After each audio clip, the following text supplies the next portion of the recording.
और आपको बताएं कि पहलगाम हल्के में बुनियादी ढांचे को मजबूत करने और राब्तों को बेहतर बनाने की अहम पहल के तहत में अल्ताफ अहमद वानी ने आज कुलर और सल्लार को जोड़ने वाली यरनार राफ्टिंग रोड के अपग्रेडेशन का बुनियाद रखा है।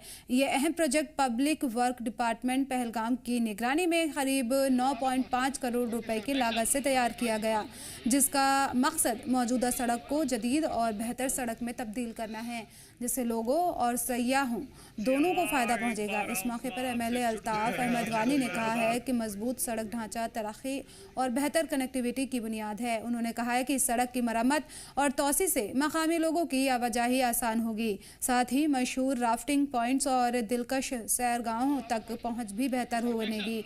उन्होंने कहा है कि सड़क तरक्की हमेशा उनकी अवलीन तरजीह रही है, क्योंकि इससे लोगों की ज़िंदगी आसान होती है, सयाहत को बढ़ावा मिलता है और लोकल इकोनॉमी को मजबूती मिलती है।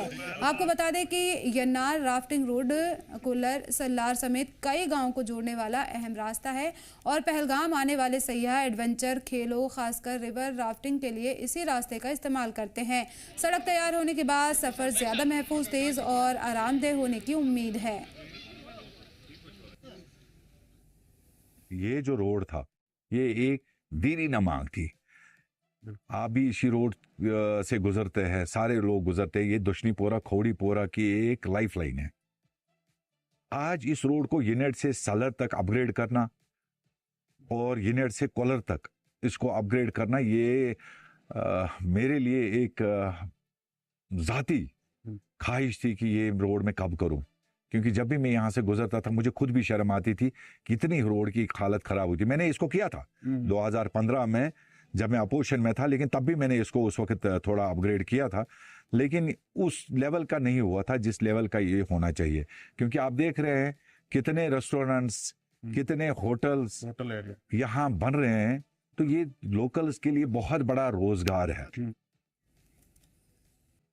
कारगिल लद्दाख में अंडर 16 अस्मिता डिस्ट्रिक्ट फुटबॉल लीग कामयाबी के साथ में इख्तिताम पजीर हुआ है। ये tournament Khelo India sports authority of India और ऑल इंडिया फुटबॉल फेडरेशन के ताउन से कराया गया, जबकि आयोजन कारगिल फुटबॉल एसोसिएशन ने किया। टूर्नामेंट में 6 टीमों ने हिस्सा लिया, जिन्हें 2 ग्रुप्स में तकसीम किया गया। मुकाबलों में नन्ही खिलाड़ियों ने शानदार हुनर, जज्बा और स्पोर्ट्समैनशिप का मुजाहरा किया। ये लीग खेलों के जरिए लड़कियों को मजबूत बनाने और उन्हें आगे बढ़ाने का अहम मंच साबित हुई। फाइनल मुकाबले में सोआब पब्लिक स्कूल ब्यूरो ने दमदार खेल दिखाते हुए मुथारी पब्लिक स्कूल बारू को 4-0 से शिकस्त देकर खिताब अपने नाम किया। रनरअप का खिताब मुथारी पब्लिक स्कूल बारू ने लिया और जहरा बतूल को प्लेयर ऑफ द टूर्नामेंट चुना गया। बिल्किस फातिमा को बेस्ट गोलकीपर का अवार्ड मिला, जबकि सामिया नूर को राइजिंग स्टार करार दिया गया है। इख्तितामी तकरीब में हनीफ बतौर चीफ गेस्ट मौजूद रहे। उन्होंने तमाम टीमों और लोगों की कोशिशों की तारीफ करते हुए कहा कि ये लीग खेलों के जरिए महिला सशक्तिकरण की तरफ एक बड़ा कदम है। पीपल्स डेमोक्रेटिक पार्टी के यूथ कोऑर्डिनेटर बडगाम नवाबुर रहमान भट्ट ने पीपल्स डेमोक्रेटिक पार्टी को जम्मू कश्मीर की अगली हुकूमत करार देते हुए कहा है कि आने वाला वक्त पीडीपी का है। जी जम्मू कश्मीर लद्दाख से बातचीत में उन्होंने कहा है कि पीडीपी उन पार्टियों जैसी नहीं है जो सिर्फ एसी कमरों तक अपनी सियासत महदूद रखती है, बल्कि ये ज़मीनी सतह पर काम करने वाली पार्टी है। नवाबुर रहमान भट्ट ने कहा है कि पीडीपी लोगों के घरों तक पहुंचकर उनकी बातें सुनती है और आवाम के मसाइल हल करने के लिए हर मुमकिन कोशिश करती रहती है। उन्होंने दावा किया है कि पार्टी आवाम से सीधे राब्ता रखती है और इसी बुनियाद पर जम्मू कश्मीर में अगली हुकूमत बनेगी। 1 साल हो गया है और जम्मू कश्मीर के लोग यही अपील कर रहे हैं कि जो बुनियादी सहूलियात हैं वो ये कब मिलेंगे, जो मसाइल हैं वो कब हल होंगे। आज हम ज़िला बडगाम में मौजूद हैं। ज़िला बडगाम के असम्बली सेगमेंट 27 में ये वो असम्बली सेगमेंट है जहाँ पे बाई इलेक्शंस करने पड़े और बाई इलेक्शंस में पीपल्स डेमोक्रेटिक पार्टी ने जीत ली ये सीट और नेशनल कॉन्फ्रेंस को पीछे किया। यानी कि पहली दफ़ा नेशनल कॉन्फ्रेंस ने अगर बडगाम में हार खाई है वो पीपल्स डेमोक्रेटिक पार्टी के जरिए खाई है। पीपल्स डेमोक्रेटिक पार्टी के district youth coordinator Nawabur Rahman Bhat हमारे साथ मौजूद है। जवालापुरा गांव में हम इस वक्त हैं। यहाँ पर पब्लिक दरबार में ये लोगों से मुलाकात हुए और साथ साथ में अगर देखा जाए लोगों के जितने भी मसाइल है वो इन्होंने सुने। इनसे जानने की कोशिश करेंगे कि पब्लिक दरबार क्या ये खाली मुनक्किद करने के लिए है या मसाइल जो लोगों के सुने जाते हैं उन पे काम भी किया जाएगा। नवाबुर रहमान भट्ट साहब, हर मकदम है आपका जी जम्मू कश्मीर लद्दाख में हम देख रहे हैं कि कैसे सरगर्म है peoples democratic Party Budgam assembly segment में, खासतौर पर जब से बाई इलेक्शन हुए। कोई भी असेंबली सेगमेंट अगर हम देखेंगे सबसे ज़्यादा पब्लिक दरबार इस वक्त अगर मुनक्किद हो रहे हैं बड़गाम में हो रहे हैं। क्या स्ट्रैटेजी है पीडीपी की? क्या ये नया कोई मंशूर है पीडीपी का जो लोगों को अपनी तरफ खींचने की कोशिशें कर रहा है? आपका सबसे पहले मैं आपका शुक्रिया अदा करता हूँ कि आपको पता होगा कि ये हल्का ज़ारापुरा इससे पहले खान साहब कॉन्स्टिट्यूंसी में आता, डिलिमिटेशन के बाद ये फिर बड़गाम में आ गया।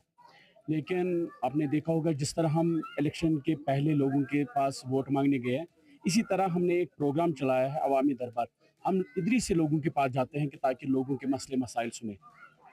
ये हमारा प्रोग्राम नया, हमने एक मुहिम छेड़ी है कि हम लोगों के बीच में रहेंगे, लोगों के साथ रहेंगे, ग्राउंड लेवल पे काम होगा, तो इसी तरीके से हम लोगों के दिल जीत पाएंगे। अगर देखा जाए क्योंकि आप गांव-गांव जाते हैं, पब्लिक दरबार में, अवामी दरबार में आप पार्टिसिपेशन कर रहे हैं, देख रहे हैं लोगों की बातें आप सुन रहे हैं, क्या कुछ लगता है आपको अभी तक बड़गाम में कौन सी ऐसी चीज़ें हैं जो बड़गाम के लोगों ने अभी तक नहीं देखे हैं या जो बड़गाम के लोग जिन चीज़ों के लिए डिस्क्रिमिनेशन फेस कर रहे हैं? पिछले 20 सालों में लोगों को पता भी नहीं होता था एमएलए हमारा कौन है।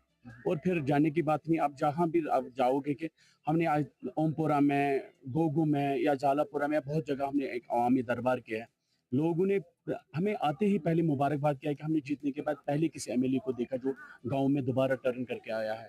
लेकिन हमने यही सोच के हम जा रहे हैं लोगों के पास कि जिस मुंह से हम लोगों को वोट मांगने के लिए गए, हम उसी चेहरे को लेकर लोगों के बीच में जा रहे हैं ताकि लोगों के मसले मसाइल सुने। जिन लोगों ने 20 साल का दर्द हमें बताया वोट मांगने के टाइम, हम उसी दर्द को कम करने के लिए लोगों के बीच में जा रहे हैं। यही हमारा मंशूर है, यही हमारा प्रोग्राम है, ताकि जब आइंदा इलेक्शन होगा हमें लोगों के पास वोट मांगने के लिए नहीं जाना पड़े। लोग हमें खुद आने चाहिए कि आ जाओ हम आपको वोट दे देंगे। आप लोगों के दाद बिदाद इस वक्त सुन रहे हैं, उस पर काम कर रहे हैं और ये एक हम ये कह सकते हैं कि आप इस वक्त पीडीपी जो है अपना जो फील्ड है मजबूत बना रही है पूरे एरिया में। बिल्कुल, ये जाहिर सी बात है। आप देख रहे हो कि हमारा ऑफिस बड़गाम में जो एडवोकेट आगा सैयद मुंतजर साहब ने, हमारा वो 24 घंटे खुला रहता है। सवेरे 6 बजे से लेकर शाम के 8 बजे तक वो खुला होता है। वहाँ पे 4 मुलाजिम है जो लोगों के मसले सुन रहे हैं, लोगों के साथ आ रहे हैं, किसी का छोटा मसला, किसी का बड़ा मसला।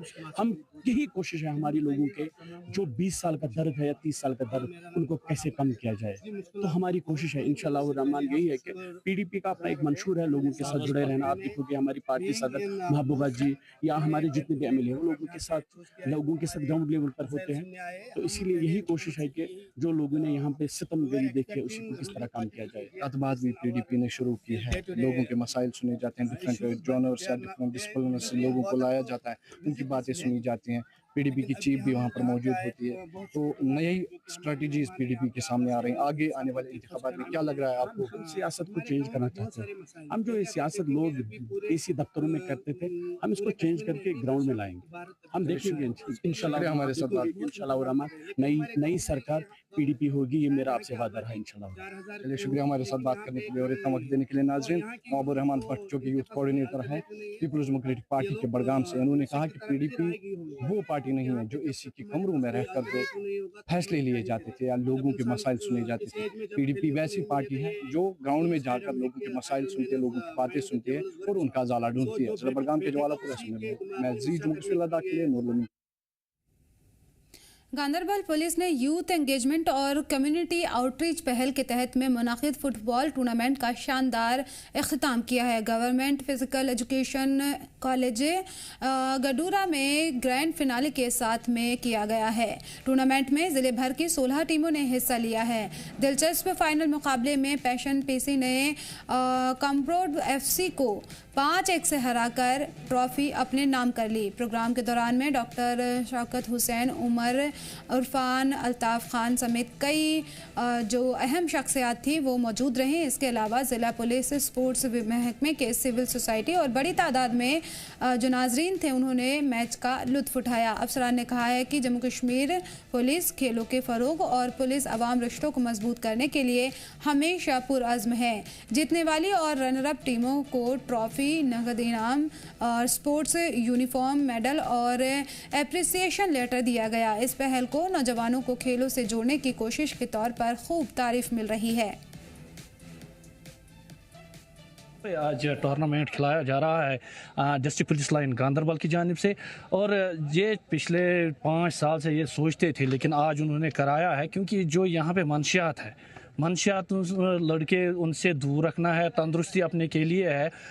जो ये मंशियात में मुलवस है उनको भी लाना चाहिए, यहाँ पे देखना चाहिए कि उनकी क्या प्रॉब्लम है। पुलिस की तरफ से जो यहाँ पे टूर्नामेंट खेला गया, इसमें बहुत सारी टीम्स ने पार्टिसिपेशन ली थी, उस वजह से बहुत सारा यूथ इसमें इन्वॉल्वमेंट हो गया। इससे पहले क्रिकेट के टूर्नामेंट भी हो गया था, अभी फुटबॉल का, आज फुटबॉल का इख्तिताम है क्योंकि आज इसका फाइनल था। तो लेकिन जो आज स्टेप्स ले रहे हैं पुलिस इसके रिलेटेड, तो बहुत ही अच्छी बात है क्योंकि आजकल जो अभी ड्रग्स हो रहा है, पूरे सोसाइटी में ड्रग्स यूज हो रहा है, हर एक चीज यूज हो रही है, स्मोकिंग, एवरीथिंग जो भी आजकल है इधर सब कुछ यूज हो रहा है, लेकिन कोई सपोर्ट्स की तरफ ध्यान नहीं दे रहा है किसी को भी।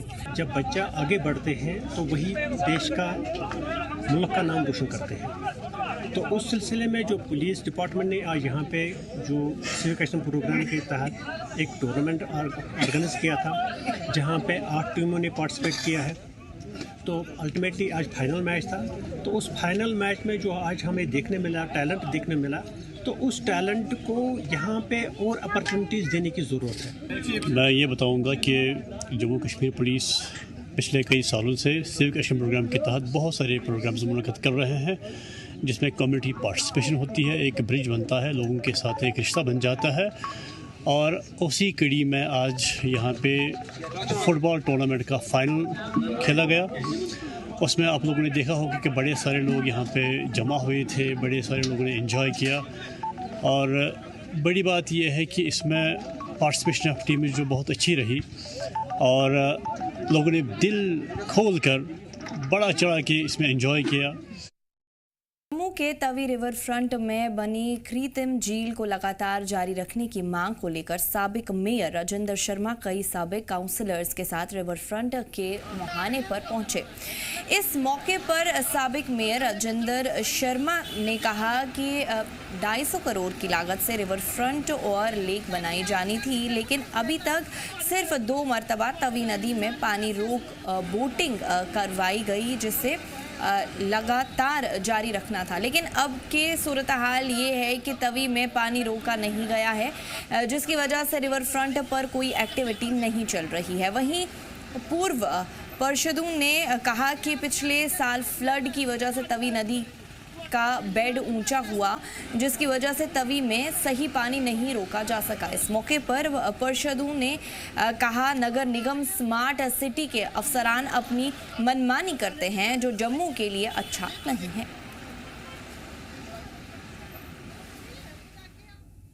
आज हम सभी यहाँ इकट्ठे हुए हैं रिवर फ्रंट के लिए। रिवर फ्रंट में जो लेक है वो जहाँ से नज़ारा था, तो इतने पैसे इकट्ठे करने के बाद भी, लगाने के बाद भी 250 करोड़ लेक दिख नहीं रही है। तो जम्मू वाले निराश हैं, हताश हैं। वो चाहते हैं कि यहाँ लेक बने और लोगों को रोज़गार बने, वो बन नहीं पा रहा है। ये दोनों डिपार्टमेंट मुख्यमंत्री साहब के पास है, तो मुख्यमंत्री साहब को ये चाहिए असर्शन के साथ काम करें और यहाँ लेक बने और रिवर फ्रंट बने, और वो बनते हुए लोगों को, युवा को खासकर रोज़गार बने। वो रोज़गार नहीं बन रहा। तो रोज़गार लेने के लिए अगर हम इतना बड़ा स्रोत को छोड़ रहे हैं, जिसमें 50,000 करोड़ रुपए की इकॉनमी हमारी खड़ी हो सकती है, जबकि सेंटर हमें 43,000 करोड़ रुपए देता है एक साल में हमारे बजट के लिए, तो यहाँ 50,000 करोड़ हमारा खर्च इकट्ठा हो सकता है। हम उसके लिए नज़रअंदाज कर रहे हैं। तो उनको चाहिए सर्शन के साथ यहाँ लेक शुरू की जाए, यहाँ हमारा जो आरती होती है वो शुरू हो, बाकी जो प्रोग्राम होते हैं वो हो, और पर्यटन को बढ़ावा मिले। 2 दिन की सेलिब्रेशन न मनाई जाए, उसको नित्य क्रिया बनाई जाए, ताकि रेगुलर बेसिस के ऊपर यहाँ पे जो वोटिंग भी हो, टूरिज्म के साधन बने, जम्मू का टूरिज्म डेवलप हो, जम्मू की बेरोजगारी दूर हो, इसको नियमित करना चाहिए। 2 दिन का रोड शो नहीं, 2 दिन आपने जो अपने बैसाखी के ऊपर जो एक फेस्टिवल बनाया, 3 दिन में हमने शायद 2-3 दिन तक किया, उसके बाद उसको बंद कर दिया। आज देखिए तभी क्या हालत है, यहाँ डिस्टिल्टिंग की बहुत ज़रूरत है। यहाँ डिस्टिल्टिंग करके वो जो आपने जो नाव चलाई थी, वो आज नाव रेगुलर चलनी चाहिए, ताकि जम्मू भी एक जो है एक विकसित क्षेत्र बन सके। टूरिज्म के हिसाब से हमारी मुख्य मांग है। दूसरा हमारी मांग है, जो 2025 में पिछले साल एक भीषण बाढ़ आई थी, उस बाढ़ में जिन घरों का नुकसान हुआ था, उसको उन घरों को अभी तक आपने मुआवजा नहीं दिया है। लोगों के नुकसान की आपने आकलन किया था, नायब तहसीलदार पटवारी ने घर घर जाके लोगों का एस्टिमेट बनाया था, वो एस्टिमेट कहाँ गायब होगा, ये हम सरकार से पूछना चाहते हैं। ये तवी रिवर फ्रंट जो है आप देख सकते हैं कि किस तरीके से ये आईवाश है। यहाँ टूरिज्म को बढ़ावा देने के लिए अगर आप कभी चंडीगढ़ में चल जाए, सुखना लेक में इस वक्त इस धूप के अंदर भी वहाँ बोटिंग हो रही है और वहाँ पे लोग आ रहे हैं, लेकिन यहाँ तवी रिवर फ्रंट के नाम पे, आर्टिफिशियल लेक के नाम पे मुझे बताएं कहाँ पे पानी, कहाँ आर्टिफिशियल लेक, क्या प्रोजेक्ट है? 250 करोड़ का ये प्रोजेक्ट, जिसमें इतना पैसा लगाया, इस प्रोजेक्ट की वजह से लोगों के घरों के अंदर पानी चला गया। उन लोगों को आज दिन तक मुआवजा नहीं मिला। मुआवजे के नाम पे उनको कंबल दिए जाते हैं और यहाँ इतना बड़ा आई वॉश सिर्फ तवी रिवर फ्रंट के नाम के ऊपर तवी जी की आरती की जाती है, अलजी साहब को बुलाया जाता है और 29 के 29 MLA यहाँ सम्मानित होने के लिए यहाँ आ जाते हैं। हम चाहते थे कि MLA यहाँ पे आवाज़ उठाएं कि इस इतने बड़े प्रोजेक्ट को जो जम्मू को सौगात मिली, यहाँ प्रॉपर काम क्यों नहीं हो रहा है, यहाँ प्रॉपर लेक क्यों नहीं शुरू हो रही, और इस लेक की वजह से, इस प्रोजेक्ट की वजह से लोगों के घरों में पानी कैसे चला गया। तफसीलात के लिए हमारे साथ हमारे नुमाइंदे जम्मू से ख्वाहिश पतियात जुड़ चुके हैं। ख्वाहिश जानना चाहेंगे, रिवर फ्रंट और कृत्रिम झील को लगातार चलाने की मांग किसने उठाई है? वहीं पे साबिक mayor Rajendra Sharma river front के मुहाने पर किसके साथ पहुंचे हैं? तफसीलन नाजरीन को बताइए। राजेंद्र शर्मा वो और उसके साथ फॉर्मर काउंसलर, चाहे वो इसमें इंडिपेंडेंट थे, बीजेपी से थे, वो सब एक साथ इकट्ठा होकर आज सभी के ऊपर आए और ये यहाँ पर जो रिवर फ्रंट बनाया गया है, इसके बिल्कुल स्लो प्रोसेस को लेकर और इसको जो इन्होंने लेक बनाने की बात कही थी, उसमें अभी फिलहाल प्रोसेस में आगे नहीं बढ़ते हुए इस पूरी प्रक्रिया को देखते हुए इन लोगों ने अपनी नाराजगी जताई और कहा कि एक बहुत बड़ा रेवेन्यू का सोर्स है ये रिवर फ्रंट, और अगर कंटिन्यूस यहाँ पर एक्टिविटीज होती हैं तो यहाँ पे रोजगार भी जनरेट होगा, टूरिज्म भी आएगा और जम्मू शहर से खूबसूरती बढ़ेगी। लगभग 250 करोड़ की लागत से ये रिवर फ्रंट जो है बनाया गया है और अभी भी हम देखें तो ये इसका एक एंड जो है उससे अभी जो फर्निशिंग वर्क है वो चल रहा है, दूसरे एंड से अभी शुरू भी नहीं हुआ है, तो काफी देरी से स्लो प्रोसेस पर काम चल रहा है। और बड़ी बात यह है कि इसमें 1-2 बार इवेंट्स कराए गए हैं, जिसमें कि बैसाखी मेला भी था, उससे पहले एक बार ट्रायल के लिए भी लेक जो है उसमें पानी रोका गया था, बैराज के पानी रोककर लेक क्रिएट की गई थी और उसमें बोटिंग करवाई गई थी। लेकिन यहाँ पे लोगों का ये कहना है कि आप क्यों इस पे जो है वो पानी नहीं रोक रहे हैं लेक का, और बड़ी बात यह है कि 2 साल फ्लड आए थे उससे वहाँ पे बहुत ज्यादा स्पिट आ गई थी और इससे रिवर का बेड काफी ऊंचा हो गया था और एक वाटर का एक लेवल जो मेंटेन करना होता है वो मेंटेन करने में दिक्कत पेश आ रही थी। तो ऐसे में कई सारी खामियां हैं जिसको अभी तक दुरुस्त नहीं किया गया है, वह काफी शुरू है और आगामी अमरनाथ यात्रा भी आने वाली है, उससे पहले भी लगता नहीं है पूरी तरह से यहाँ पर इसको जो है तैयार किया जाएगा। लेकिन अगर हम कॉर्पोरेशन की बात करें तो ये कहना था निगम आयुक्त का कि हम इस बार अमरनाथ यात्रा पे यहाँ पर बोटिंग की फैसिलिटी रखेंगे, तब यात्री की फैसिलिटी रखेंगे और इस बार रेस्ट्रिक्शन के लिए भी जो रिवर फ्रंट को चुना गया है।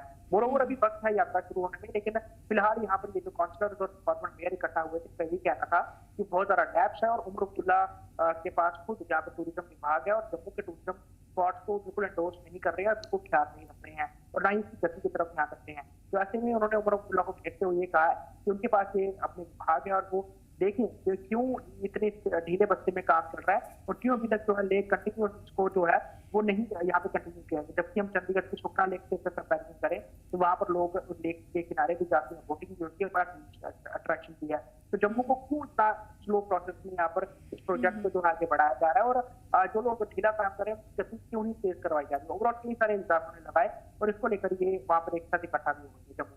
जी जैसा कि आपने कहा कि 250 करोड़ की लागत से जो है ये रिवर फ्रंट बनाया गया है, मगर अब की सूरत हाल में अगर हम बात करें तो रिवर फ्रंट पर कोई एक्टिविटी क्यों नहीं हो रही?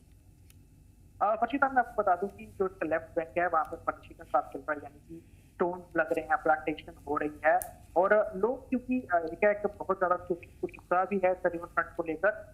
हालांकि शाम के समय और सुबह के समय यहाँ पर लोग मॉर्निंग वॉक के लिए आ रहे हैं। खुद उपराज्यपाल ने इसका ऑफिशियल इनॉग्रेशन कर दिया, लेकिन पूरी तरह से अभी ये पूरा रिवर फ्रंट तैयार नहीं हुआ है। वही जो सिल्ट जो इसमें जमी हुई है, क्योंकि सभी नदी में जब फ्लड्स आते हैं तो भारी भरकम मलबा पत्थर साथ लेके आती है और बेड डाउन किया था काफी, जिस कारण वाटर लेवल को मेंटेन करने में दिक्कत आ रही थी। तो अभी के समय में हमने जो देखा कि फ्लड के कारण जो बैंक से टूट गए जिसके रिपेयर वर्क भी शुरू हुआ है, वही तीन सारे बड़े शहर नाले जो है सुधार के सभी में आ सकते हैं। तो लोगों का ये भी कहना था कि जो रिवर फ्रंट के जो डिजाइन किया गया है उसमें डिजाइन में डूब होता है, ताकि जब भी रिवर फ्रंट लेक का पानी रोका जाता है तो नाले का पानी जो है बैक मारता है और कई इलाकों में घुस जाता है। वो उन्होंने कंप्लेन जो है वो अपनी जाहिर की है। ओवरऑल कई सारी खामियां, लेकिन अभी सबसे बड़ी बात ये है कि किस तरह से प्रशासन इन चीजों को टेकअप करता है, ये बहुत इंपॉर्टेंट है। लेकिन बड़ी बात यह है कि फॉर्मर मेयर से लेकर फॉर्मर काउंसिलर तक अब एक साथ सामने आएगा तो कहीं ना कहीं एक बड़ा डिबेट का इशू बनेगा और सीधा हिसाब प्रशासन का प्रेशर भी बनता हुआ नजर आएगा। जी चलिए ख्वाहिश हमारे साथ जुड़ने के लिए और तफसीलात फराहम करने के लिए आपका बहुत बहुत शुक्रिया। जम्मू में कन्वेंशन सेंटर में cultural security is national security conference के बाद में मामा नुकुम में भारत की सरहदी हिफाजत और स्ट्रेटजिक तैयारी पर बड़ा बयान दिया। उन्होंने कहा है कि अब वो भारत नहीं रहा जहां चाइना हमारी सरहदों पर मनमानी करके घुसपैठ कर सके। उन्होंने कहा कि आज का भारत ज़्यादा चौकन्ना है और अपनी ज़मीन की हिफाजत करने की पूरी सलाहियत रखता है। वजीर ने कहा है कि भारत की सरहदें 9 मुल्कों से लगती हैं, जबकि अरुणाचल प्रदेश की सरहदें म्यांमार, भूटान और चाइना से मिलती हैं। कॉन्फ्रेंस के अहम मौजू पर बोलते हुए उन्होंने कहा है कि कल्चर सिक्योरिटी के नेशनल सिक्योरिटी है। उनका कहना था कि सरहदी इलाकों में रहने वाले लोगों की तहजीब, पहचान और विरासत की हिफाजत मुल्क की कुल हिफाजत से सीधा ताल्लुक रखती है। उन्होंने कहा है कि हुकूमत सरहदी आबादी की तरक्की और मजबूती के लिए लगातार काम कर रही है ताकि सरहदें और ज़्यादा मजबूत और महफूज बन सकें। मेनलैंड इंडिया से लोगों के अपने जो काफ़ी कम कम्युनिकेट था। अभी वो अरुणाचल नहीं, वो भारत नहीं है जो चाइना अपने अरुणाचल प्रदेश में और कहीं भी अपना जो बॉर्डर है वो उसको इंक्रोचमेंट कर सके, वो ज़मीन ले सके। कितनी डेवलपमेंट लग रही है बॉर्डर पे आज के दिन में? आगे देखिए, आज के दिन में खास करके हम जो बॉर्डर, जितने भी बॉर्डर है, आपको पता होगा कि वी हैव 7 इंटरनेशनल बॉर्डर को हम लोग शेयरिंग करते हैं। And out of 7 Arunachal Pradesh is sharing about 3 international border and one is Myanmar and another is Tibet occupied China. But China हमारा नाइट बोरिंग नहीं रहा। हमारा नाइट बोरिंग कंट्री है तिब्बत को 1959 में उन्होंने ज़बरदस्ती ऑक्युपाइड की। तो उसके बाद अपना भूटान है।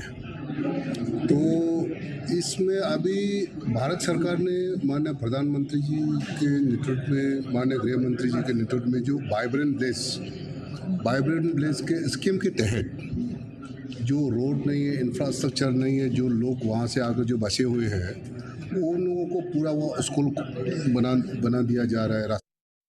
उधमपुर रियासी रेंज के डीआईजी श्री शिव कुमार शर्मा ने रांसू, शिवखोरी, साइन और पौनी समेत अहम मकामात पर दौरा करके सिक्योरिटी इंतजामात और ऑपरेशनल तैयारियों का जायजा लिया है। दौरे के दौरान डीआईजी ने स्पेशल ऑपरेशन ग्रुप यानी एसओजी, लोकल पुलिस थानों और तैनात करके यहां पर यूनिट्स की कारगुजारी और तैयारी का मुआयना किया है। उन्होंने जारी यात्रा के दौरान अमन व अमान और बेहतर इंतजामात को लेकर सिक्योरिटी ग्रिड का जायजा लिया। डीआईजी ने शिवखोरी यात्रा पर आए श्रद्धालुओं से भी मुलाकात की और सहूलियात और सिक्योरिटी इंतजामात पर फीडबैक लिया। उन्होंने ज़मीनी अफसरान को हाई अलर्ट रहने और एजेंसियों के बीच बेहतर तालमेल रखने और यात्रियों को हर मुमकिन मदद देने की हिदायत दी है। उन्होंने x ray, baggage scanning system, CCTV निगरानी और कंट्रोल रूम ऑपरेशंस का भी जायजा लिया है। साथ ही बाजार, बस स्टैंड, यात्रा, फर्जी काउंटर, कांडा मोड़ और चंडी मोड़ जैसे अहम इलाकों का भी मुआयना किया है। डीआईजी ने कहा है कि सख्त निगरानी, तेज रिस्पांस सिस्टम और बेहतर इंतजामात के जरिए तमाम श्रद्धालुओं को महफूज और बेफिक्र यात्रा माहौल मुहैया कराया जाएगा।